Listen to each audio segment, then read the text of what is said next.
this was also at the time of a shift in the Norwegian debate, which had very much to do with immigration and Islam.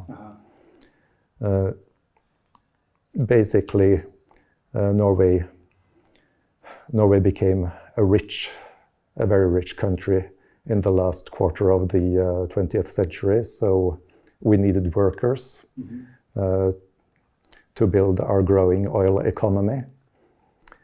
So people came from Pakistan, from Turkey, and like other countries, we sort of didn't think about what would happen next.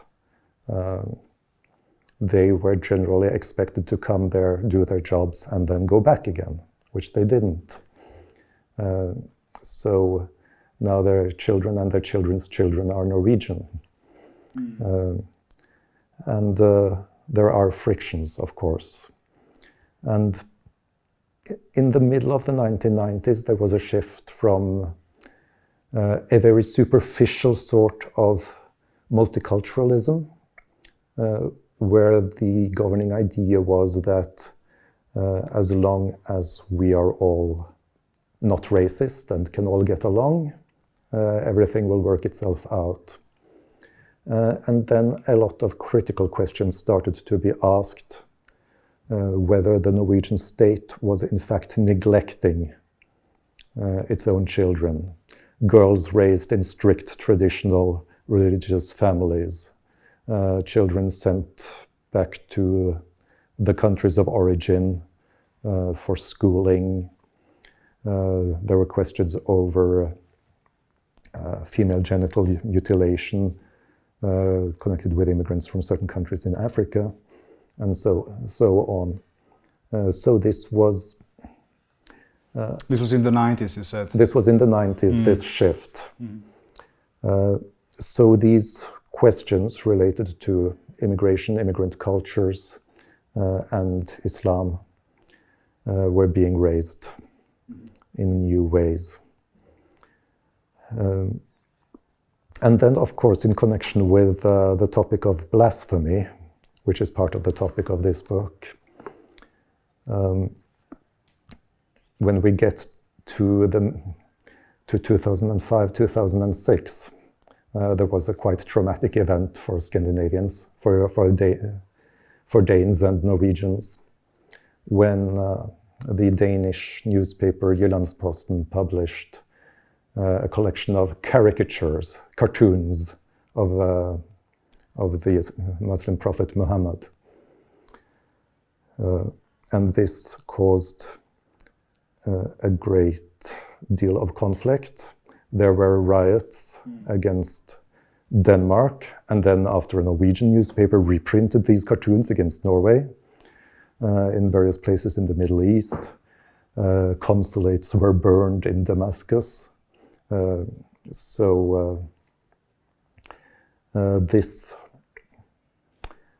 This was a quite challenging and traumatic event for Norwegian society.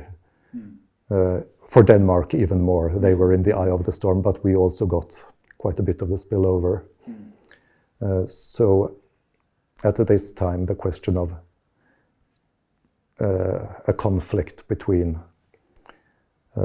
Islam and freedom of expression was being raised a great deal, and freedom of expression was being held out as a very central value of our society that had to be defended at all costs and that everyone had to show loyalty towards.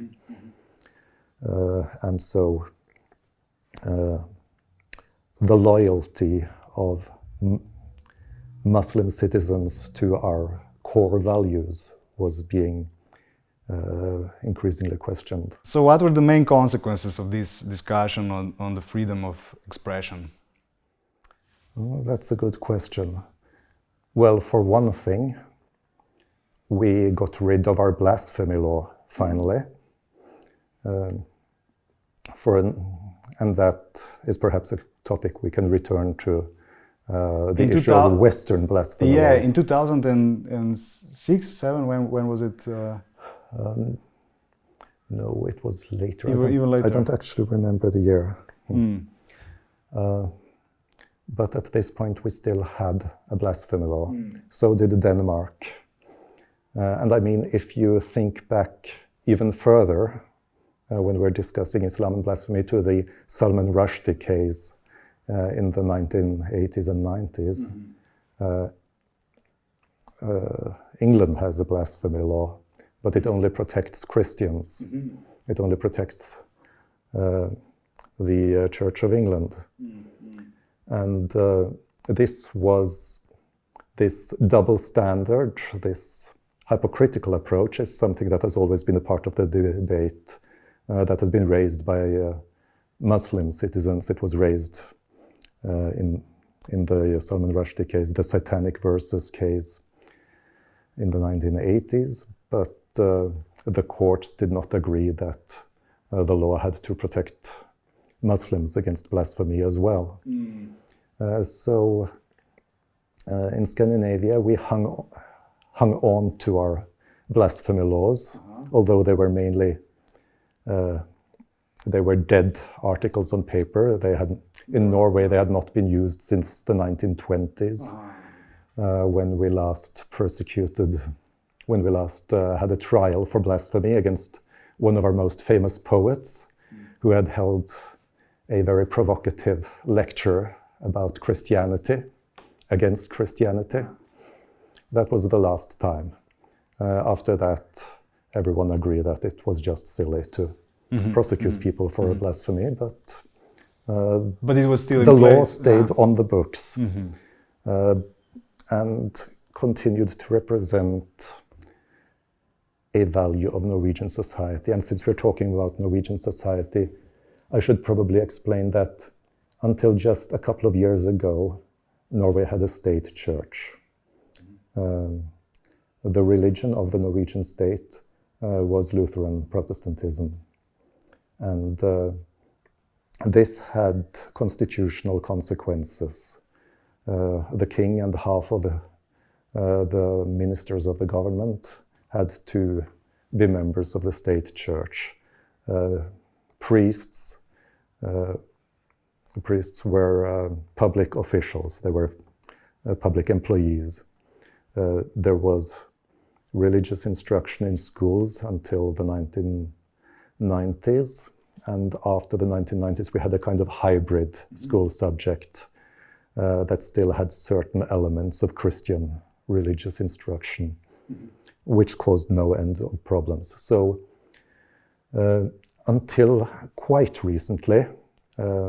When did it end? It was a process from around 2012 to around 2018. And what used to be the Norwegian State Church and is now supposedly the Norwegian People's Church still has a special position in Norwegian society. But at the same time,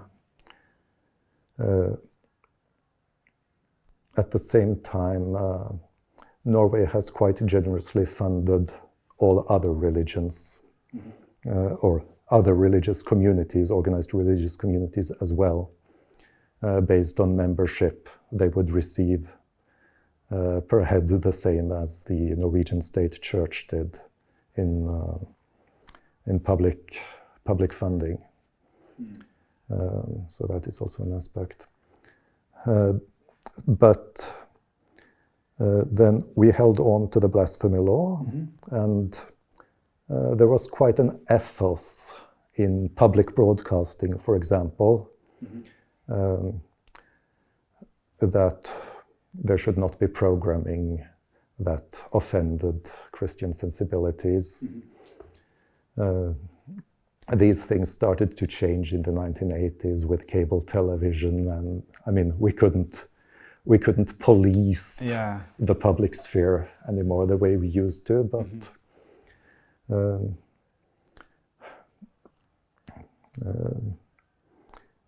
what I'm trying to get at is that there has been quite a lot of restrictions on religion and on speech in Norway historically. And we are not the only Western European country with that kind of history.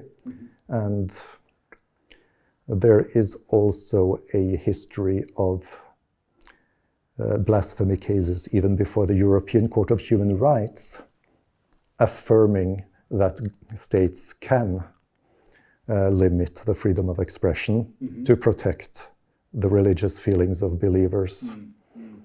So one thing that was puzzling in the Norwegian debate, I think, for me, was this sudden insistence on the absolute value of a freedom of expression. All this sudden quoting of a Voltaire, because this was not responding to the best of the country. This was not really what our history had been, and also what was being said about freedom of expression as a human right in this context. It didn't really accord with what the authorities on the human right to freedom of expression and religion, what they were saying. It's very funny.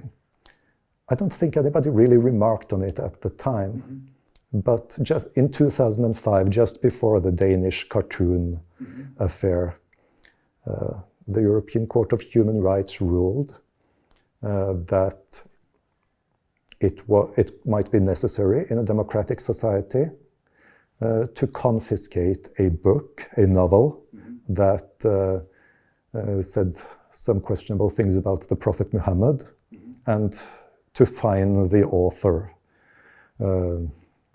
That was a Turkish case that reached the European Court of Human Rights. That was before the affair with the cartoons? Yes, the same year. The same year. Nobody remarked on that at the time, I think, but there we have the European Court of Human Rights actually saying, okay, you can, the state can legitimately restrict criticism, even art, presenting the Prophet of Islam in a bad light. And at the same time, we had this Scandinavian debate in which this was unimaginable, because it seemed obvious to everybody that the freedom of expression meant Muslims would just have to So you think that here the Scandinavian, wider Scandinavian view on this issue kind of prevailed also in Norway and... Well, there's not one Scandinavian view either. I mean, for decades now, in the Norwegian debate, Danish public debate has been considered very anti-immigrant, very confrontational, rather racist. At the same time, the Swedes have considered Norwegians rather nationalistic, and they were worrying about the kind of thing that Norwegians were saying about immigrants, the same way we were worrying about the Swedes. So it's not a monolith up there either.